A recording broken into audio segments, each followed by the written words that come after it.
Prince Harry and Meghan Markle are losing staff once again. 4 staff members have left in recent weeks, according to People magazine. And they're, of course, not the first staff members to quit. Around 20 staff members have quit working. Let's just dwell a little bit on Lilibet and Archie. We saw a little bit more in a video posted on Meghan's Instagram page. Well, I'm getting fed up with seeing the back of their heads and hearts stuck over their faces when they go to Disneyland and things. I mean, either show them or don't show them. The spotlight had never quite left Meghan Markle. Not after her royal exit, not after the Oprah interview, and certainly not as she prepared to unveil her boldest venture yet, a lifestyle brand called As Ever. Touted as an eco-conscious, mindful alternative to the celebrity brand circus, As Ever was described as deeply personal, sustainably sourced, and emotionally resonant. In interviews, Meghan spoke about the power of healing through nature, the calm found in ritual, and the importance of reconnecting with the earth. She positioned herself not as a business mogul, but as a steward of simplicity. Her audience, loyal, aspirational, hungry for a touch of royal luxury, bought in almost instantly. Early product teasers were met with viral excitement. Soft focus photos of blooming orchards, hand-tied jars of jam, and heirloom-style linen napkins flooded her Instagram. Influencers received gift boxes in blush-toned packaging with "Ever Yours" embossed in gold. The message was clear. This wasn't just a brand, it was a philosophy. And Meghan? She wasn't just selling jam. She was selling rebirth. On the Arise with Emma Grede podcast, Meghan was radiant, speaking confidently about future product lines, ethical candles, sustainably harvested herbal teas, possibly even home goods inspired by her time in Montecito. "We pulled a few products forward," she said with a proud smile. "We weren't expecting to sell out in under an hour." The host nodded, impressed. Viewers listened closely. But behind the curated aesthetics and aspirational tone, murmurs began to grow. Retail experts questioned how a newly launched brand could run out of stock so quickly. Analysts pointed out that the product page lacked key sustainability certifications. A few critics even suggested that the "handmade" label was a marketing tactic rather than a manufacturing fact. Still, those concerns remained relatively quiet, until the brand's promotional materials began circulating more widely. In and about the brand section on the website, and within a limited edition media kit, a single name stood out: Sir David Attenborough. The documents listed him not as a collaborator, but as an inspiration for As Ever's eco-conscious values. A quote appeared, attributed to one of his past documentaries, implying a level of alignment between Meghan's new enterprise and one of the world's most revered environmental icons. At first, it passed without much notice, but those who knew Attenborough knew better. There was no formal announcement of a partnership, no statement from Sir David, no press release celebrating a shared mission. The quote had been lifted from an old BBC special, and subtly woven into the brand narrative. When a journalist from The Times reached out to his team for confirmation, what came back was unexpected and explosive. Sir David Attenborough, who had built a lifetime of credibility through science, restraint, and dignity, was reportedly furious. In a private but unequivocal message sent to Meghan's team, he said 4 chilling words: "Don't use my name." The impact was immediate. The words echoed across the British press like a thunderclap. "Don't use my name." 4 syllables from a man who rarely speaks in headlines, and never lightly. Sir David Attenborough was a national treasure. At 99 years old, he had spent nearly 8 decades documenting the Earth's beauty, warning of its fragility, and urging action without ego or self-interest. He had advised monarchs, presidents, scientists, and school children with equal humility. He was not one to wade into media spats or celebrity scandals, and yet this time, he did. Because this time, his legacy had been borrowed without consent. The moment the quote surfaced, planted within Meghan Markle's As Ever brand collateral, concern turned to disbelief. Those close to Attenborough confirmed he had never endorsed the project, never spoken with her team, and never granted permission to use his name or message in any context. The attribution was misleading. Worse, it was deliberate. The phrase had been cherry-picked, strategically placed among imagery of gardens, beekeeping, and organic fruit preserves, giving the impression that he was a guiding light behind the brand's eco-ethos. He was horrified. One insider shared anonymously. He felt exploited, not just personally, but professionally. A statement from Attenborough's representatives followed quietly but firmly. It condemned the unauthorized reference, stressing that the environmentalist had no involvement whatsoever with As Ever, nor had he approved any messaging.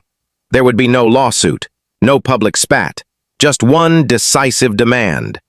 Remove all materials that mention him immediately. And then the floodgates opened.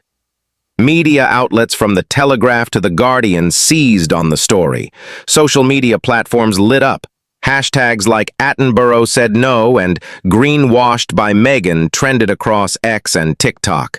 For a generation raised on Attenborough's documentaries, the idea that his name had been leveraged to sell luxury jam jars and boutique sprinkles struck a deep nerve. How dare she became a rallying cry. For Meghan's brand, the timing couldn't have been worse. Questions about authenticity had already begun to percolate. Why had products sold out so fast? Were there even plans to restock? And now, those soft murmurs of doubt had transformed into full-scale skepticism. Environmental activists began dissecting As Ever's claims. Experts pointed out that while the packaging was photogenic, there were no verifiable sustainability metrics. The orchard in promotional photos, rented for a single-day shoot. Suddenly, it wasn't just a branding hiccup. It was a credibility implosion. Worse still, Meghan stayed silent. Her official channels offered no explanation, no apology, not even a quietly edited retraction. The quote remained live for another 48 hours before it was scrubbed from the website, silently, without acknowledgement. But the damage had already been done. Sir David's rebuke gave weight to what critics had suspected all along. As Ever wasn't a thoughtful movement, it was a polished facade. Public figures began to distance themselves. Influencers who had posted unboxings of the brand's launch materials deleted their content. Journalists began re-examining Meghan's earlier claims. Had she really grown the herbs herself? Were the preserves truly handmade? What else had been embellished, or worse, invented? The silence from Montecito grew heavier with every passing hour. PR insiders speculated that Meghan's team was in full crisis mode, locked in damage control meetings, consulting legal teams, weighing the pros and cons of issuing a formal statement. But to respond would mean acknowledging the misstep, and to apologize might mean accepting that the brand's foundation had been built on borrowed glory.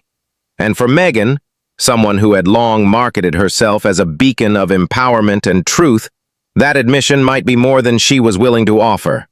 What had begun as a bold re-entry into the lifestyle market was quickly devolving into something darker. A public reckoning not just about As Ever, but about how Meghan Markle used reputation as currency, and how it could now come back to bankrupt her. Sir David Attenborough had not intended to humiliate her. That was never his way. But by standing firm in his refusal, by saying, "Don't use my name," he had reminded the world of something Meghan had perhaps forgotten. Real integrity doesn't need branding. It began like a slow leak, barely noticeable, almost dismissible. But within days of Sir David Attenborough's rejection, Meghan Markle's carefully manicured brand, As Ever, was hemorrhaging credibility at full force. For months, Meghan had positioned As Ever as more than just a lifestyle project. It was, she claimed, a reflection of her personal evolution. The messaging promised authenticity, sustainability, and emotional depth. Customers weren't just buying jam or flower sprinkles, they were buying a vision of harmony, of purpose, of healing. But when the Attenborough incident broke into the mainstream, it tore straight through the glossy veneer and exposed something far more calculated beneath. Retail analysts were the first to raise alarm bells. The sold-out products? They noticed there was no restock, no production update, no meaningful supply chain info available. For a brand that claimed to celebrate transparency, everything felt oddly opaque. Environmental groups jumped in next, combing through the brand's so-called sustainability claims and finding little substance behind the aesthetic.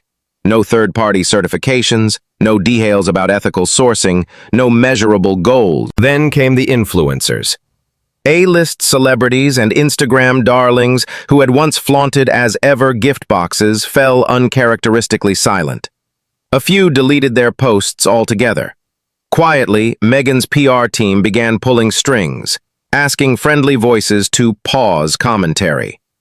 But the silence was deafening. The message was clear. No one wanted to be caught in the crossfire of a credibility scandal tied to a global icon like Attenborough. Public trust disintegrated in real time. YouTube commentators dissected the brand's launch strategy. TikTok creators posted side-by-side comparisons of as-ever's packaging next to generic private label jars, questioning originality. Hashtags evolved from playful to brutal. Hashtag ever scam, hashtag fake sustainability, and hashtag greenwash goddess flooded social feeds. Even mainstream morning shows began covering the unraveling brand drama with subtle but unmistakable glee. But the most telling response? Meghan's continued silence. For someone known for passionately responding to media portrayals, whether via lengthy statements, lawsuits, or public interviews, her retreat was conspicuous. No video message, no press conference, not even a vague caption on Instagram. What once was a voice for empowerment now whispered nothing.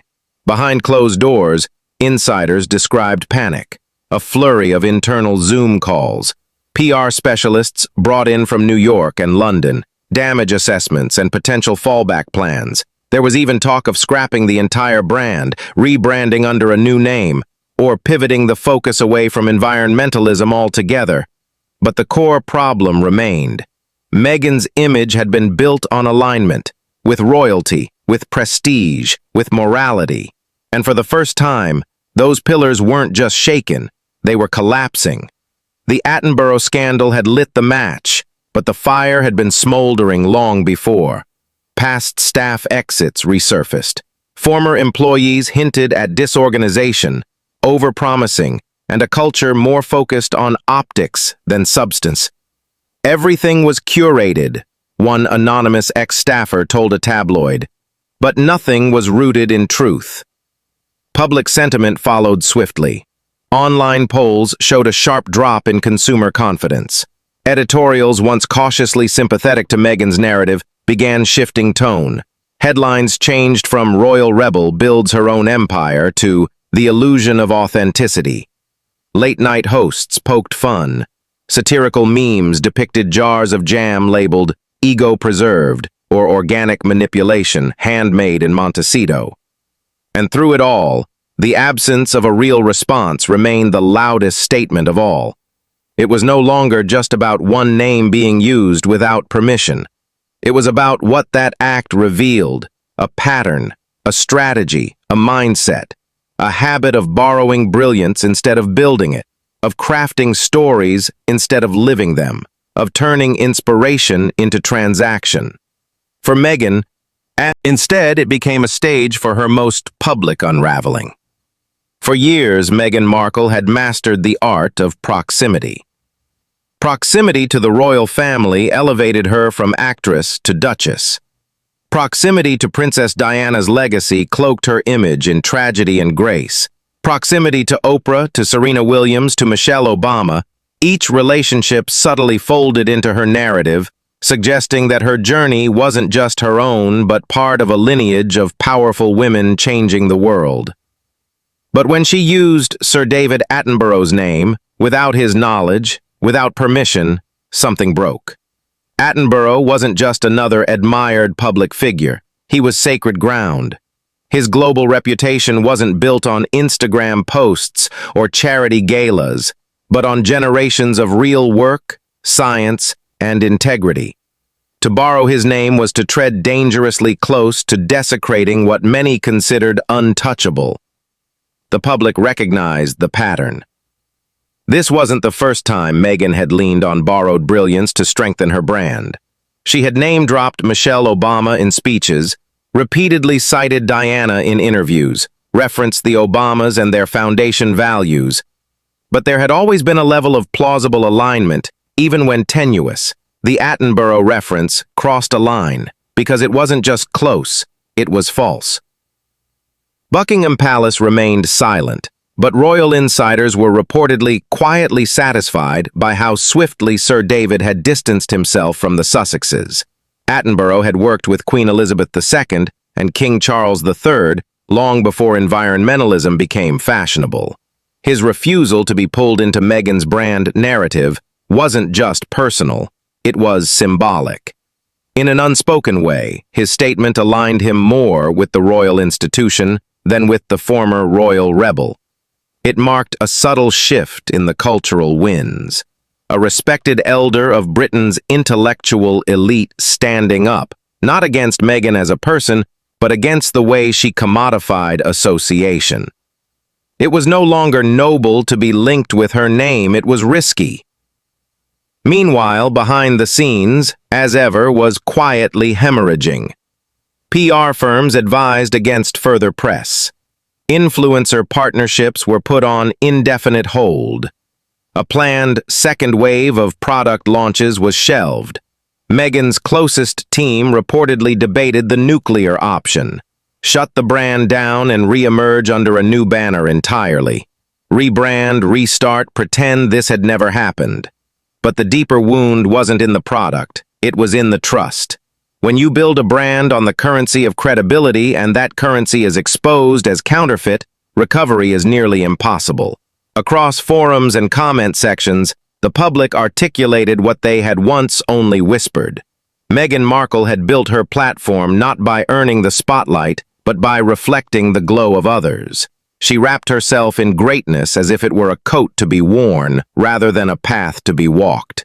And now, the coat. For many, it wasn't just disappointing, it was infuriating. Because they had believed her. They had followed her from Suits to St. George's Chapel, from Oprah to Spotify, from Netflix to jam jars. They had given her their trust, their time, their attention. And now, faced with evidence of manipulation, many felt duped. It wasn't about politics. It wasn't about race. It wasn't even about royalty. It was about integrity, and how easily it could be faked. Attenborough didn't release a documentary. He didn't hold a press conference. All he said, through intermediaries, was a simple request: don't use my name.